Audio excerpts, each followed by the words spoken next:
After spending the day with the M6 Gran Coupe, we fell totally in love with it. Yes, this thing is awesome. Both of us want it so badly, and if there weren't snowy Michigan winters, we'd probably both go get one. So first off, the exterior appearance. It's absolutely gorgeous and badass looking at the same time. It's got better proportions than the M6 Coupe does, and it looks like a longer, lower to the ground, wider, sexier BMW M5, Correct. which was already a good looking car, but this is absolutely next level. Better. You've got, with this car specifically, the upgraded LED lights that look so nice. Yes. And from the rear, it's nice and sleek. We've got blacked out exhaust. The wheels on this look awesome. Some little bits and pieces because it's a competition package. And that carbon roof is just killer. It looks beautiful. Overall, when you see this drive by, it's absolutely a head turner. Yes. And there's just something about it, because it doesn't fit into the normal category of sports car or luxury sedan, that is a pleasant, confusing surprise. It's cutting power. So this transmission is freaking awesome. 7-speed dual clutch. It shifts blazingly fast from the pedals. Responses, upshifts, downshifts, immediate.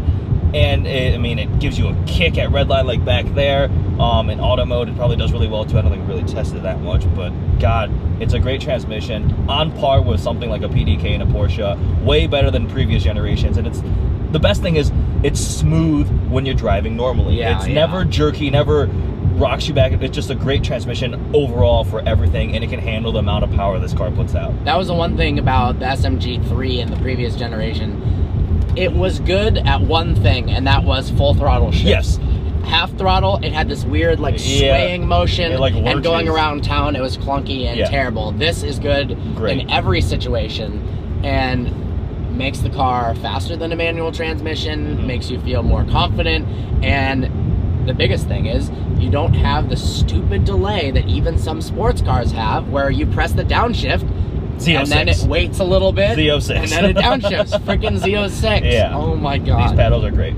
Next up is the interior. It's got a very unique cabin layout, which BMW refers to it as a 4+1, which equals 5 because we're both engineers. Ooh, and you can do math. You're an Asian engineer. Do you know how much of an advantage you have? That's BS. lot. That we were in the same classes. I didn't you should be curved on a different scale. Anyways, you've got 2 super comfortable seats in the back, plenty of legroom, headroom, all that, and you've got one if you like straddling things. That was weird. Like straddling. One in the back. You do have to straddle the center console, but I mean, there's still space. You can put 3 people back there.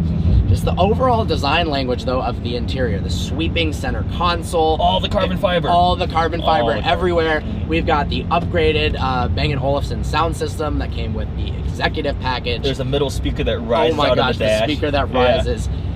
Just little bits and pieces. The gorgeous heads-up display, power shades, heated rear seats.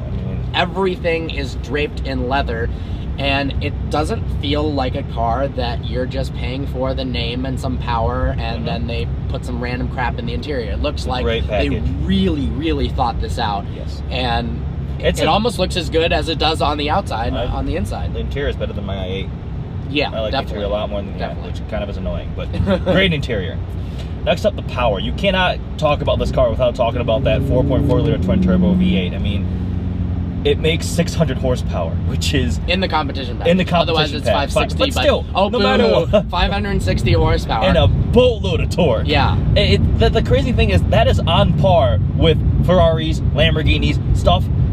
Actual supercars. Yeah, remember when like the 458 came out, or the SLS, not that long ago. Yeah. And 560, 570 horsepower was like the top. That's like, damn, that car is quick. Boom, we've got it in the middle of a composed sedan. 4,400 pounds rear wheel drive. It'll do 60 in under 4 seconds, 3.9, run the quarter in 11.9. Yeah. And it feels like a rocket ship, and it's just, it's so much fun to drive. That engine is great. Yes, people complain about the loss of the high revving V10, but this is a great substitute. I think that's car and driver, not to cut you off. Oh, but really, that Bentley? It is a manufacturer Bentley, and that is so sexy. Hello. Is that a Continental Flying Spur? Yeah.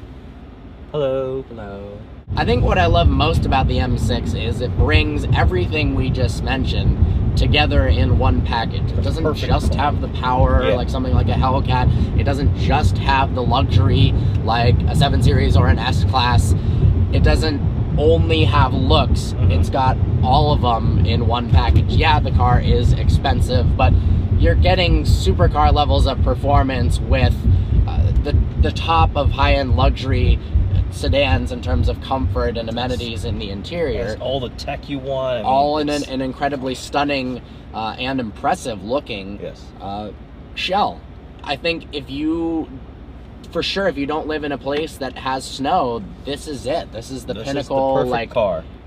Every day, but also fun to drive, badass on back roads car. And if you do live in a climate that there's snow, get this and then another car.